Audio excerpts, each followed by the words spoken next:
Bom dia a todos, que a paz de Jesus faça morada em nossos corações. Peço o amparo da espiritualidade amiga e dos benfeitores espirituais e que Jesus ilumine a minha inteligência durante a minha fala. Continuando o estudo do livro Caminho, Verdade e Vida, de Emmanuel, psicografado por Francisco Cândido Xavier, o capítulo de hoje é o 155, Entre os Cristãos. Nós, aqui, hoje, estamos entre os cristãos, todos em busca de um mesmo ideal. No Evangelho de João, capítulo 21, no versículo 22, é a exortação, é o conselho de Jesus a Pedro. Que te importa a ti? Segue-me tu. É expandida para todos os cristãos como um alerta para focarem no próprio compromisso e transformação, ao invés de se preocupar com as ações dos outros. Dessa forma, Jesus nos convida a sermos os primeiros a dar os passos. Agora, para Emmanuel, a vivência entre os cristãos, ela se caracteriza pelos seguintes passos. O poder, contrariando os métodos de autoridade do mundo, o cristão deve pautar as suas ações pelo serviço desinteressado. O maior entre os cristãos é aquele que mais auxilia e mais serve os irmãos. No presente, entre os cristãos, é um alerta para agirmos agora, amassando o pão da graça, através das aflições, sem esperar facilidades. O que é isso, amassando o pão da graça? São os sofrimentos, renúncia à vaidade. Muitos se dizem seguidores de Jesus, mas buscam aí por posição de destaque, reclamam favores. O verdadeiro cristão, ele prefere a cruz do testemunho e o trabalho no bem. O que é a cruz do testemunho? São as provações. Agora, o ambiente entre os cristãos é um lugar de reforma íntima em que a fé é demonstrada através do amor e da colaboração. Agora, Emmanuel selecionou um capítulo do versículo do Evangelho de Marcos, que está no capítulo 10, é o versículo 43. Mas entre vós não será assim. Jesus estabelece que a verdadeira grandeza no reino de Deus é o trabalho no bem, em contraposição com a busca pelo poder e autoridades mundanos da terra. Jesus ensina que, diferentemente dos governantes que dominam e exercem poder sobre o povo e são servidos por muitos, no cristianismo a grandeza é medida pelo número de pessoas que serve e auxilia com os esforços e sacrifícios. Após os discípulos discutirem quem seria o maior, Jesus ensina que liderança é trabalho e não dominação. Jesus fala, mas entre vós não será assim. A grandeza é medida pelo trabalho no bem e não pela hierarquia. O próprio Filho do Homem, ele não veio ao mundo para ser servido, mas para servir, e inclusive ele deu a vida para salvar a muitos. O Filho do Homem não veio para ser servido, mas para servir. Está no Evangelho de Marcos, no capítulo 10, é o versículo 45. E ele também está no livro Fonte Viva de Emmanuel, psicografado por Francisco Cândido Xavier, no capítulo 82. Quem serve, prossegue. Emmanuel continua. Desde as eras mais remotas, trabalham os agrupamentos religiosos pela obtenção dos favores celestes. Então, desde as épocas mais remotas, trabalham os agrupamentos religiosos pela obtenção dos favores do céu em virtude da ignorância. Então, Emmanuel explica que antigamente as religiões buscavam favores dos céus através de sacrifícios e rituais.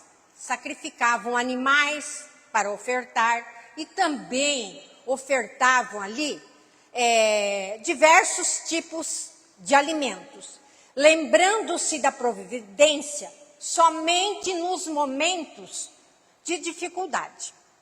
Então, eles faziam essas promessas convencionais, ações mecânicas, para fugirem da responsabilidade moral. O que vem a ser essas promessas convencionais? Então, ali eram estabelecido, né? Era padrão estabelecido pela civilização. Então, assim, determinados gestos, determinadas falas e até ali moeda de troca. E aí os rituais, né? Também eram ali, como era feito esse ritual. Então, por exemplo, assim, passava ali diversas vezes ao redor de uma estátua que eles tinham ali como sagrada.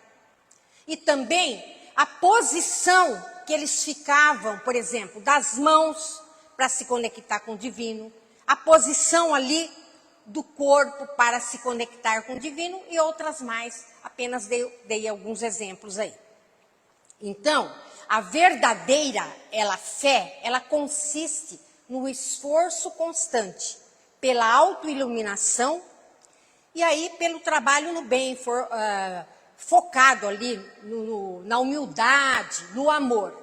Então, nós precisamos nos entregar inteiramente a Deus para o nosso aprimoramento espiritual, porque na fé sincera nós encontramos uma força que não se esgota, capaz de nos sustentar em todos os momentos da nossa vida. Confiar em Deus é encontrar a paz que o mundo não pode nos dar. Agora Emmanuel continua. Nos tempos mais antigos, recordava-se da providência tão só nas ocasiões dolorosas e graves. Então, essa frase de Emmanuel nos sugere uma tendência de buscar a providência aí nos momentos de sofrimento, esquecendo-se dela aí nos momentos de calmaria e de prosperidade material. Então, a providência divina, ela atua em nossas vidas em todos os momentos, tanto na calmaria quanto na tempestade. Mas até, lógico, a gente traz isso lá do mundo primitivo, né? Nós trazemos isso aí muito marcado em nós. Então, até hoje, nos dias atuais, quando nos deparamos com um problema aqui no mundo físico, que está difícil a solução e até mesmo não tem solução. Por exemplo, no caso de uma doença. Então, a gente busca providência divina. Mas nós precisamos buscar a providência divina sempre, na tempestade e na calmaria. Porque é na calmaria que nós vamos sustentar a nossa fé. Porque ela nos ampara, porque ela nos sustenta, para que nós consigamos aí caminhar para a nossa evolução. Emmanuel continua. Os crentes ofereciam sacrifícios pela felicidade doméstica, quando a enfermidade lhes invadia a casa. As multidões edificavam templos, surgindo calamidades públicas. Essa frase de Emmanuel, ela aborda a visão antiga de fé, lá, baseada em sacrifícios para obter favores do céu. mas a visão cristã renovada por Jesus é focada no esforço constante pela autoiluminação e aceitação dos desígnios divinos. Então, lá quando aconteciam as pestes, as guerras, as secas e outras dificuldades, edificavam templos de pedra, que representava a moeda de troca, o sacrifício e a construção para obter favores dos céus. Mas a verdadeira fé, ela não busca favores fáceis, mas sim a aceitação dos desígnios de Deus, tanto na calmaria quanto na tempestade. O que nós temos que ofertar a Deus são os nossos sentimentos renovados e o trabalho do bem, focado no amor e na humildade. Emmanuel continua. Deus era compreendido apenas através dos dias felizes. A tempestade purificadora pertencia aos gênios perversos. Então, antigamente, a compreensão dos indivíduos em relação a Deus era limitada, em virtude da ignorância. Quando algo os beneficiava materialmente, vinha de Deus, eles estavam bem com Deus. Quando acontecia alguma dificuldade, vinha dos gênios perversos ou a providência estava em fúria. Então a relação dos povos antigos para com Deus era medida pelo aspecto material. Mas Deus é espírito e eles também espíritos. E Deus o objetivo principal de Deus é a vida espiritual. E Ele está focado no progresso de cada um de nós. Então, a partir do momento que temos contato com a doutrina espírita e vamos estudando os ensinamentos de Jesus, aí nós compreendemos que Deus se faz presente principalmente nas dificuldades, para tirarmos da materialidade, do apego à matéria, da ambição e nos convidando a entendermos o verdadeiro sentido da nossa vida, que somos todos espíritos em evolução. A teologia da prosperidade, ela é de origem norte-americana e ela veio para o Brasil no final da década de 1970. Então, o objetivo dessa teologia da prosperidade é a prosperidade material.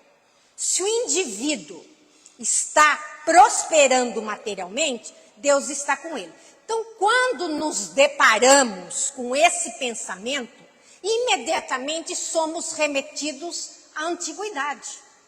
Porque quando algo os beneficiava materialmente, vinha de Deus. Mas nós que estudamos a doutrina espírita, nós entendemos o porquê. Porque cada um está num nível evolutivo. É proibido nós progredirmos materialmente? De maneira nenhuma. Desde que esse progresso material, ele não esteja apartado do bom senso, do equilíbrio. Porque, caso contrário, é pobreza espiritual. Mas nós, assim, nos deparamos com muitos casos de pobreza material, de penúria, que muitas vezes pode representar uma imensa riqueza espiritual. Jesus é o maior exemplo de que grandeza espiritual não está ligado à riqueza material. Emmanuel continua.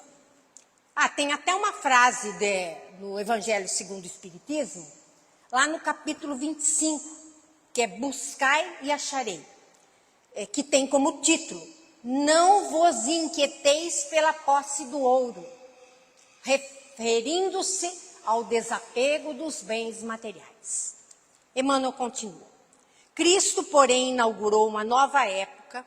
A humildade foi o seu caminho, o amor e o trabalho, o seu exemplo, o martírio, a sua palma de vitória. Então, Jesus é um modelo de vida e ensinamentos. A humildade foi o seu caminho. Jesus não buscou grandiosidade terrena. O amor e o trabalho, o seu exemplo. A dedicação ativa ao próximo e o cumprimento da vontade divina. O martírio, a sua palma de vitória. A crucificação, ela não é vista como derrota, mas como triunfo final da fé, do amor e da prosperidade espiritual. Então, a verdadeira fé, ela consiste aí no trabalho constante pela autoiluminação e na aceitação dos desígnios divinos, tanto na tempestade quanto na calmaria. Emmanuel continua. Deixou a compreensão de que entre os seus discípulos o princípio de fé jamais será o da conquista fácil de favores do céu, mas o de esforço ativo pela iluminação própria e pela execução dos divinos de Deus, através das horas calmas ou tempestuosas da vida.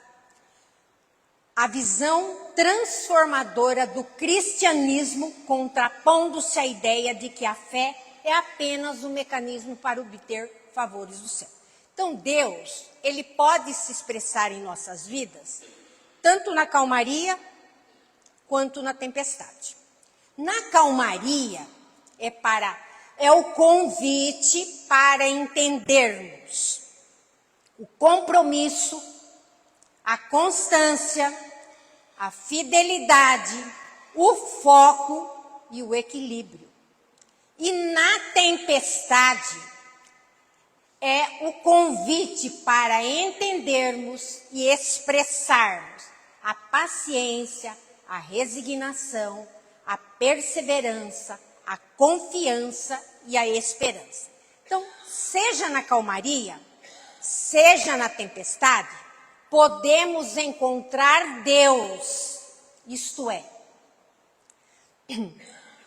em alguns aspectos da sua lei a expressar em nossas vidas e para as vidas ao nosso redor. Então, esse é o grande chamado.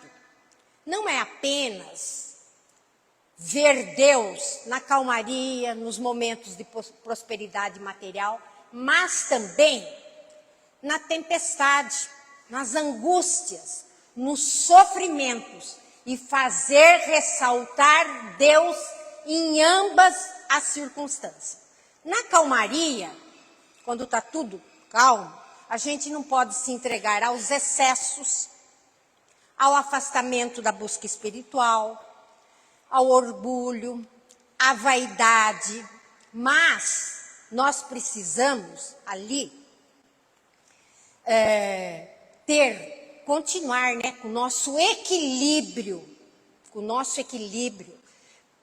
dessa maneira nós estamos expressando Deus na calmaria.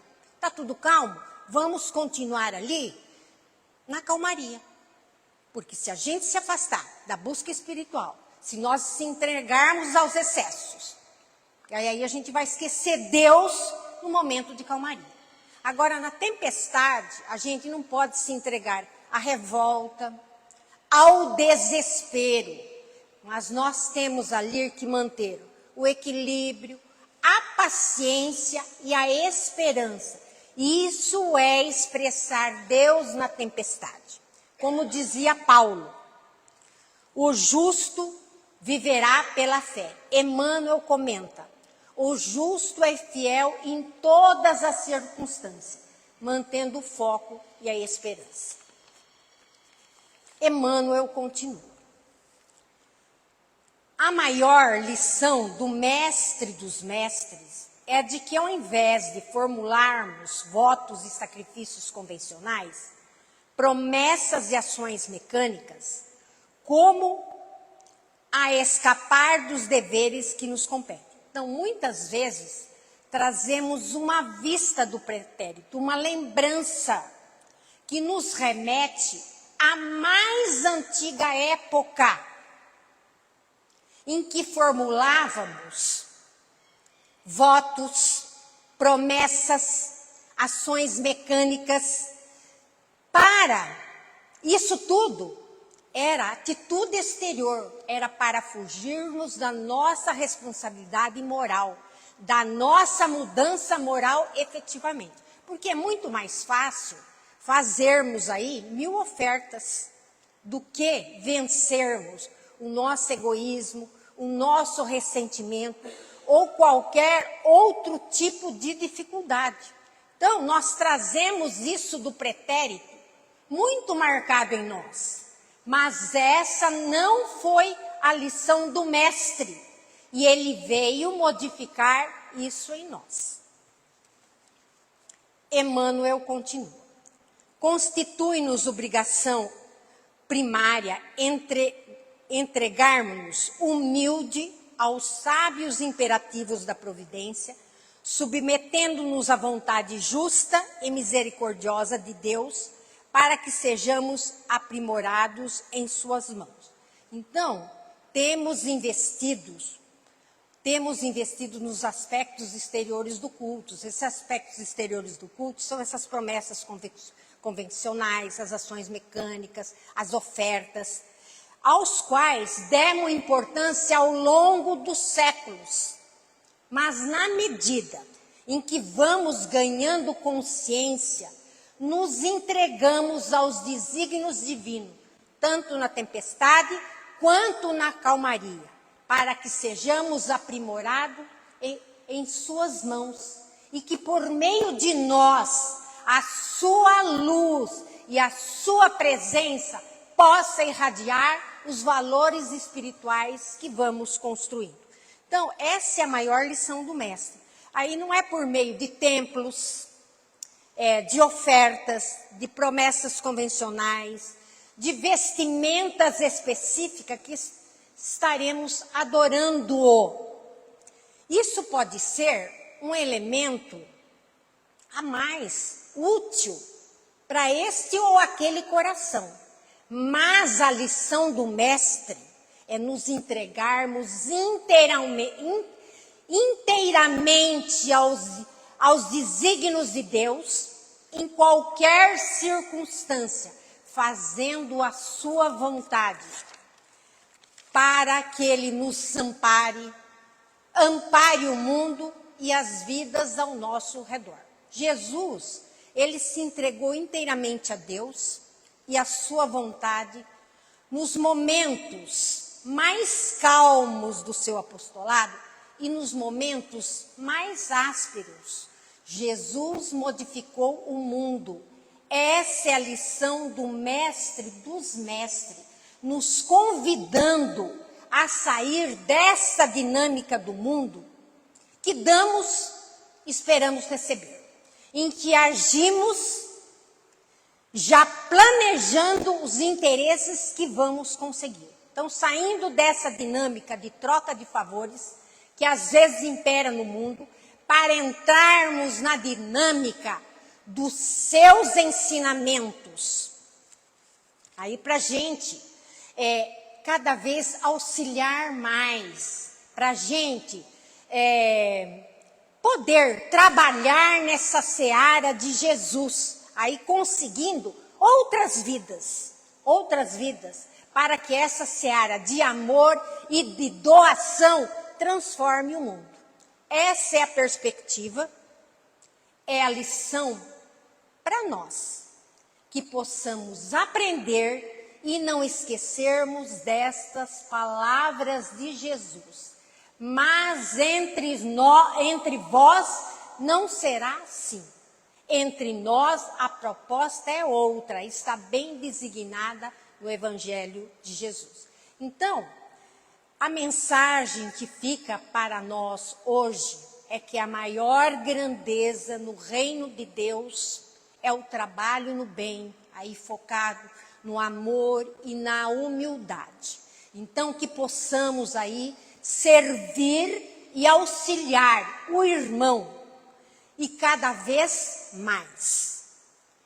E que Jesus nos abençoe nesse domingo. Desejo a todos que leve essa paz que aqui encontraram para a semana e que Deus nos abençoe hoje e sempre.